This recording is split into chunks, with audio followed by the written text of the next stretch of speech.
نبی کریم صلی اللہ علیہ وسلم کے روضہ مبارک کی زیارت کے لیے سفر کرنے کے متعلق شیخ ابن تیمیہ کا نظریہ۔ علامہ ابن تیمیہ لکھتے ہیں وَأَمَّا إِذَا كَانَ قَصْدُهُ بِالسَّفَرِ زِيَارَةَ قَبْرِ النَّبِيِّ صلی اللہ علیہ وسلم دون الصلاة فی مسجدہ فهذه المسألة فيها خلاف فالذي عليه الأئمة وأكثر العلماء أن هذا غير مشروع ولا مأمور به لقوله صلی اللہ علیہ وسلم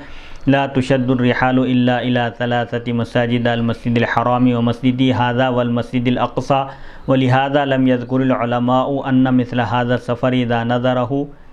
يجب الوفاء۔ مجموع الفتاوی۔ جہاں تک اس بات کا تعلق ہے کہ کوئی شخص محض رسول اللہ صلی اللہ علیہ وسلم کے روضہ اطہر کی زیارت کے ارادے سے سفر کرے نہ کہ مسجد نبوی میں نماز کے ارادے سے، تو یہ ایک اختلافی مسئلہ ہے۔ اس میں اختلاف علماء کا، اس بارے میں علماء کی اکثریت یعنی اکثر علماء کی میجارٹی کا یہ قول ہے کہ یہ سفر جائز نہیں ہے اور نہ ہی اس کا حکم دیا گیا، کیونکہ رسول اللہ صلی اللہ علیہ وسلم نے فرمایا کجاوے صرف 3 مساجد کی طرف باندھے جائیں، یعنی صرف 3 مساجد کا رخ کیا جائے، سفر کیا جائے ثواب کی نیت سے۔ وہ 3 مساجد ہیں، مسجد حرام، آپ نے فرمایا مسجد حرام کی طرف، میری اس مسجد کی طرف، اور مسجد اقصیٰ یعنی بیت المقدس کی طرف سفر کیا جا سکتا ہے۔ یہی وجہ ہے کہ علماء نے یہ ذکر نہیں کیا کہ جب کوئی شخص اس جیسے سفر کی نظر مان لے تو اس پر اس نظر کو پورا کرنا واجب ہے۔ وَأَمَّا إِذَا قَدَرَ أَنَّ مَنْ أَتَى الْمَسْجِدَ فَلَمْ يُصَلِّ فِيهِ وَلَكِنْ أَتَى الْقَبْرَ ثُمَّ رَجَعَ فَهَذَا هُوَ الَّذِي أَنْكَرَهُ الْأَئِمَّةُ كَمَالِكٍ وَغَيْرِهِ وَلَيْسَ هَذَا مُسْتَحَبًّا عِنْدَ أَحَدٍ مِّنَ الْعُلَمَاءِ وهو محل النزاع هل هو حرام أو مباح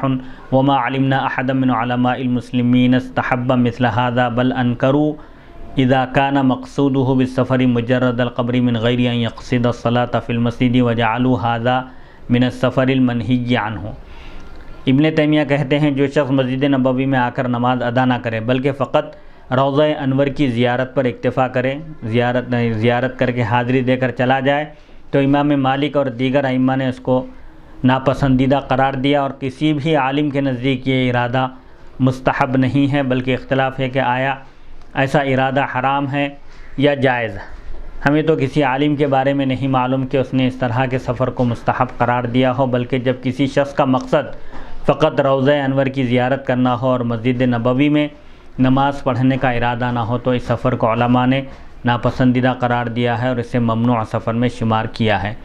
حافظ ابن حجر عسقلانی کا شیخ ابن تیمیہ کے نظریے کا رد کرنا۔ شیخ ابن تیمیہ کے اس نظریے کی تردید کرتے ہوئے ابن حجر عسقلانی کہتے ہیں علامہ کرمانی نے کہا ہمارے زمانے میں اس مسئلے میں بکثرت بہت سارے مناظرے ہوئے اور طرفین سے رسائل لکھے گئے، یعنی جو روضہ انور کی زیارت حاضری کے قائل ہیں انہوں نے بھی روضہ انور کی زیارت کی فضیلت اور اس کے استحباب اور اس کے وجوب پر اور اس کی فضیلت پر انہوں نے رسائل لکھے، اور جنہوں نے صرف زیارت مقدسہ کی نیت سے سفر کرنے کو حرام قرار دیا انہوں نے بھی رسالے لکھے۔ حافظ عسقلانی کہتے ہیں اس کا اشارہ اس طرف ہے کہ شیخ تقی الدین سبکی وغیرہ نے ابن تیمیہ اور ان کے حامی شمس الدین عبد الہادی کے تردید میں جو کتابیں لکھی وہ ہمارے شہروں میں مشہور و معروف ہیں۔ خلاصہ کلام یہ ہے کہ شیخ ابن تیمیہ نے شد رحال کی ممانعت یعنی 3 مساجد کی طرف ثواب کی نیت سے سفر کرنے کی جو حدیث شریف ہے اس کی ممانعت کی حدیث سے سیدنا رسول اللہ صلی اللہ علیہ وسلم کے روضہ انور کی زیارت کے لیے سفر سے منع کیا۔ ابن تیمیہ سے جو قبیح مسائل منقول ہیں یہ ان میں سے ایک قبیح مسئلہ ہے، یعنی جس میں انہوں نے اختلاف کیا، اس کے رد میں اس سے استدلال کیا گیا کہ نبی کریم صلی اللہ علیہ وسلم کی روضہ انور کی زیارت کے جواز پر اجماع ہو چکا ہے اور یہ افضل اعمال سے ہے، یعنی حاجی کے لیے حضور نے فرمایا جس نے حج کیا اور میری زیارت نہیں کی اس نے مجھ پر جفا کی، یعنی اس نے مجھ پر ظلم کیا ہے۔ فرمایا آگے احادیث وغیرہ ذکر کیے جائیں گے، اور حضور اکرم صلی اللہ علیہ وسلم کے روضہ انور کی زیارت کو موجب شفاعت کہا گیا۔ حضور نے فرمایا من زار قبری وجبت لہو شفاعتی، جس نے میری زیارت کی، میرے مزار کی، میرے قبر کی زیارت کی، اس کے لیے میری شفاعت واجب ہو گئی۔ اور زیارت کو حضور انور صلی اللہ علیہ وسلم کے روضہ مقدسہ کی زیارت کو افضل اعمال سب سے بہترین اور محبوب اور پسندیدہ عمل قرار دیا گیا، اور اللہ بزرگ و برتر کے قرب کا سب سے بزرگ اور سب سے بہترین ذریعہ ہے، اور بغیر کسی اختلاف کے اس کے جواز پر اجماع یعنی تمام علماء کا اتفاق ہے۔ شد رحال کی حدیث میں، شد رحال یعنی یہ 3 مساجد کی طرف ثواب کی نیت سے سفر کرنے کی جو حدیث ہے اس میں مستثنی منہ محذوف ہے، یعنی اس میں ایک مسئلہ یہ ہے کہ مستثنی منہ یہ کہ علمی بحث ہے کہ 3 مساجد کے علاوہ کسی اور مسجد کی طرف سفر نہ کیا جائے، اس کا مستثنی منہ کیا ہے، کس کو اس سے نکالا گیا ہے، مستثنی منہ محذوف ہے، پوشیدہ ہے یا مقدر مانا گیا ہے۔ مستثنی منہ یا تو عام مقدر ہے، اور اب وہ مستثنی کیا ہوگا، مسجد کا استثناء مسجد سے ہوگا۔ ان 3 مسجدوں کے علاوہ کسی بھی جگہ کے سفر کے لیے اونٹنیوں پر کجاوے نہ کسے جائیں، یہ عام تو نہیں ہو سکتا، ورنہ لازم آئے گا کہ تجارت کے لیے، رشتہ داروں سے ملنے کے لیے اور طلب علم کے لیے بھی سفر نہ کیا جائے، تو لہذا یہاں پر مستثنی منہ خاص مقدر مانا جائے گا، عام نہیں ہوگا، خاص مقدر مانا جائے گا جس کی مقام کے ساتھ زیادہ مناسبت ہو، اور وہ یہ ہے کہ ان 3 مساجد کے سوا کسی دوسری مسجد میں نماز پڑھنے کے لیے سفر نہ کیا جائے، جیسے ان تینوں مساجد کی طرف سفر کیا جا سکتا ہے بغرض ثواب کی نیت سے زیادہ ثواب حاصل کرنے کے لیے ان مساجد کا رخ کیا جا سکتا ہے، سفر کر کے ان مساجد میں نماز ادا کی جا سکتی ہے، پڑھی جا سکتی ہے، ایسی نیت سے دوسری مسجدوں کا سفر نہیں کیا جا سکتا۔ بس اس حدیث شریف سے نبی کریم صلی اللہ علیہ وسلم کے روضہ مبارک اور دیگر صالحین کی قبروں کی زیارت کے لیے سفر کے منع ہونے پر دلیل پیش کرنا باطل ہو گیا۔ علامہ سبکی نے کہا کہ روئے زمین پر کسی جگہ میں ذاتی فضیلت نہیں ہے، روئے زمین کے سب حصے برابر ہیں، اس کی زیارت کے لیے ایسا کوئی مقدس حصہ مقام نہیں ہے کہ جس کی زیارت کے لیے سفر کیا جائے سوائے ان 3 شہروں کے، بلکہ وہاں کسی کی زیارت کے لیے یا جہاد کے لیے یا طلب علم وغیرہ کے لیے سفر کیا جاتا ہے۔ یعنی اللہ تعالیٰ نے زمین کے بعض حصوں کو بعض حصوں پر فضیلت عطا کی، جن حصوں کو فضیلت عطا کی ان میں یہ 3 حصے خاص طور پر شامل ہیں، مسجد حرام، مسجد نبوی اور مسجد اقصی۔ علامہ غلام رسول سعیدی صاحب فرماتے ہیں، میں کہتا ہوں حافظ ابن حجر اسقلانی متوفی 852 ہجری نے اس حدیث کے جواب میں فرمایا، اس حدیث میں ان 3 مساجد کے علاوہ مطلقاً سفر سے منع نہیں فرمایا، بلکہ ان 3 مسجدوں کے علاوہ اور کسی مسجد کی طرف سفر کرنے سے آپ نے منع فرمایا، کیونکہ مستثنی منہ مستثنی کی جنس سے ہوتا ہے، یعنی جس کو نکالا جا رہا ہے اور جس سے نکالا جا رہا ہے ان دونوں کی جنس ایک ہونا ضروری ہے۔ یہاں مساجد کو نکالا جا رہا ہے تو مساجد اس کا مستثنی منہ ہوگا، تو یعنی 3 مسجدوں کے علاوہ کسی اور چوتھی مسجد کی طرف ثواب کی نیت سے زیادہ ثواب، اجر و ثواب کی نیت سے سفر کر کے جانا درست نہیں ہے، اور اس کی تائید اس حدیث سے ہوتی ہے۔ امام احمد بن حنبل روایت کرتے ہیں، حضرت ابو سعید خدری رضی اللہ تعالیٰ عنہ بیان کرتے ہیں کہ رسول اللہ صلی اللہ علیہ وسلم نے فرمایا، کسی مسجد میں نماز پڑھنے کے لیے کسی سواری کا کجاوا نہ کسا جائے سوائے مسجد حرام، مسجد اقصی اور میری اس مسجد کے۔ مسند احمد میں یہ صراحت کے ساتھ ہے کہ ان 3 مساجد کے علاوہ کسی اور مسجد کی طرف زیادہ اجر و ثواب کی امید میں سفر کرنا درست نہیں ہے۔ 3 مساجد کو چھوڑ کر بقیہ سب مساجد درجے میں فضیلت میں برابر ہیں۔ شیخ مبارک پوری کے اعتراض کا جواب مصنف کی طرف سے۔ شیخ عبد الرحمن مبارک پوری نے اس حدیث پر یہ اعتراض کیا کہ یہ حدیث شہر بن حوشب ایک راوی کا نام ہے شہر بن حوشب، ان سے روایت ہے یہ، اور وہ کثیر الاوہام ہیں، ان کو اکثر وہم ہو جاتا ہے، جیسا کہ حافظ ابن حجر اسقلانی نے تقریب میں لکھا ہے۔ تو وہ اس حدیث پر یہ اعتراض کرتے ہیں کہ اس کے ایک راوی کثیر الوہم ہے جن کو اکثر وہم ہو جاتا ہے، لہذا اس روایت پر بھی اعتماد بھروسہ نہیں کیا جا سکتا۔ تو ان کے اعتراض کا جواب مصنف دیتے ہوئے کہتے ہیں کہ حافظ ابن حجر اسقلانی نے تقریب میں لکھا کہ شہر بن حوشب بہت صادق ہے، یعنی وہ قابل اعتماد ہیں، البتہ یہ ارسال بہت کرتے ہیں، یعنی مرسل اس حدیث کو کہتے ہیں جس میں راوی ایک اپنے سے اوپر والے راوی کا نام چھوڑ کر روایت کرے، جیسے اگر تابعی یہ کہے قال رسول اللہ صلی اللہ علیہ وسلم،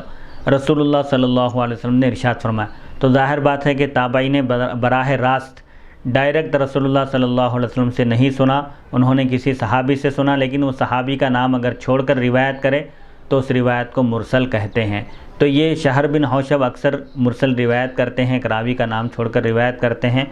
اور ان کو بہت وہم ہوتا ہے، یعنی روایت کرنے میں اکثر وہ وہم کا شکار ہو جاتے ہیں۔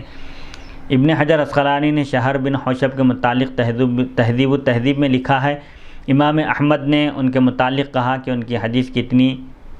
حسین ہیں اور ان کی انہوں نے توثیق کی، یعنی شہر بن حوشب کی امام احمد بن حنبل جو ایک ائمہ جرح و تعدیل میں ایک بڑا مقام رکھتے ہیں، آپ نے ان کی توثیق کی، ان کی تصدیق کی اور کہا کہ عبد الحمید بن بحرام کی وہ حدیث جس میں امام ترمذی نے کہا امام بخاری نے فرمایا شہر حسن الحدیث ہے، یعنی شہر بن حوشب کی روایتیں قابل قبول ہیں، ان کو اختیار کیا جا سکتا ہے اور ان کا معاملہ قوی ہے۔ ابن معین یہ بھی ائمہ جرح و تعدیل میں سے ایک امام ہیں، انہوں نے کہا کہ یہ ثقہ ہیں، قابل بھروسہ ہیں۔ ان کے علاوہ اور بہت سارے ناقدین حدیث نے، اس فن کے ناقدین نے شہر بن حوشب کی توثیق کی ہے اور ان کو قابل بھروسہ ثقہ راوی قرار دیا۔ حافظ جمال الدین مزی اور علامہ شمس الدین ذہبی نے بھی شہر بن حوشب کی تعدیل میں، یعنی ان کی مدح میں یہ اور بہت سارے ائمہ کے اقوال نقل کیے ہیں کہ شہر بن حوشب کو ناقدین حدیث جو حدیث شریف کے راویوں کو پرکھتے ہیں، انہوں نے بہت سارے ائمہ نے ان کی تعدیل کی ہے، ان کو عادل قرار دیا، ثقہ قرار دیا اور ان کی روایت کو قابل اعتبار قرار دیا۔ علاوہ ازیں حافظ ابن حجر عسقلانی نے خصوصیت سے اس حدیث کے متعلق لکھا ہے کہ یہ حدیث حسن ہے، اور شیخ احمد شاکر نے بھی اس حدیث کے متعلق لکھا ہے کہ یہ حدیث حسن ہے، کیونکہ امام احمد اور امام ابن معین نے شہر بن حوشب کی توثیق کی ہے۔ اس حدیث کا دوسرا جواب یہ ہے کہ اگر اس حدیث میں مستثنی من ہو، مسجد کو نہ مانا جائے بلکہ عام مانا جائے اور یہ معنی کیا جائے، یہ مطلب بیان کیا جائے کہ ان 3 مساجد کے سوا کسی جگہ کا بھی سفر کا ارادہ نہ کیا جائے،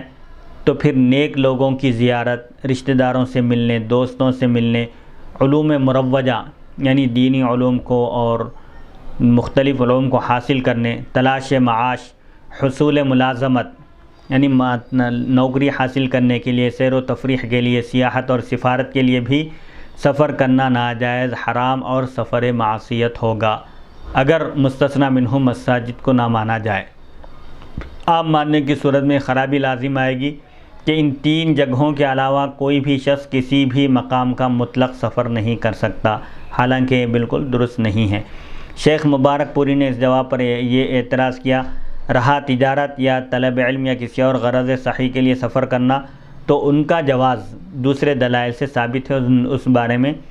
دوسرے دلائل موجود ہیں۔ سفر علم کے لیے سفر کرنے کی اور معاش کی تلاش میں سفر کرنے کی اجازت دوسری احادیث سے ثابت ہیں، اسی لیے یہ ممانعت عموم پر محمول ہے، یعنی وہ یہ کہتے ہیں کہ اس میں ممانعت عام ہے، مطلق سفر نہ کیا جائے۔ میں کہتا ہوں کہ ہم نے جو سفر کے جو اقسام ذکر کیے ہیں وہ سب غرض صحیح مقصد پر مبنی ہیں، اور ان کے جواز پر کون سے دلائل ہیں جو صحاح ستہ کی اس حدیث کی ممانعت کے عموم کے مقابلے میں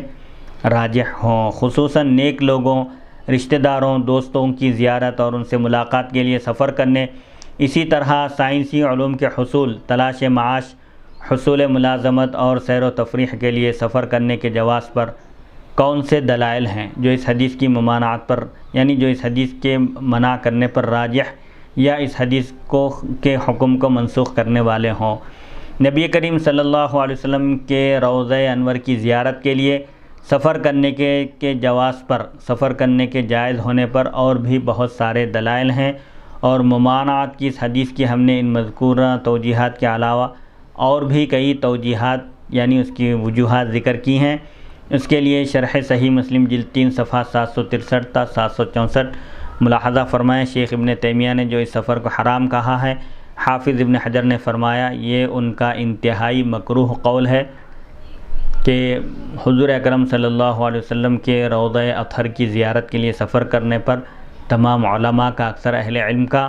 اتفاق ہے اور اجماع ہے کہ وہ مبارک سفر ہے اور اس پر بڑی بشارتیں اور فضیلتیں آئی ہیں۔